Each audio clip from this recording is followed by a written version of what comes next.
অসমৰ জনপ্ৰিয় কণ্ঠশিল্পী কৃষ্ণমণি চুতীয়াৰ পুত্ৰ মৰমক আপোনালোক সকলোৱে নিশ্চয় চিনি পায়। কম বয়সতে দেউতাকৰ দৰে সংগীতৰ প্ৰতি আগ্ৰহী দেখা পোৱা গৈছে কণ্ঠশিল্পী কৃষ্ণমণি চুতীয়াৰ পুত্ৰ মৰমক।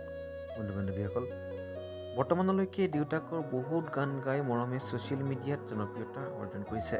যেনে পিতা তেনে পুত্ৰ। এইবাৰো মৰমে জনপ্ৰিয় কণ্ঠশিল্পী ৰোহিত সোণাৰৰ গীত গাই ভাইৰেল হৈছে। বন্ধু বান্ধৱীসকল, ছ'চিয়েল মিডিয়াত বৰ্তমান কৃষ্ণমণি চুতীয়াৰ পুত্ৰ মৰমৰ ভিডিঅ'ই তোলপাৰ লগাই আছে। বন্ধু বান্ধৱীসকল, এবাৰ শুনো আহকচোন আমাৰ মৰমৰ মৰম লগা কণ্ঠটো।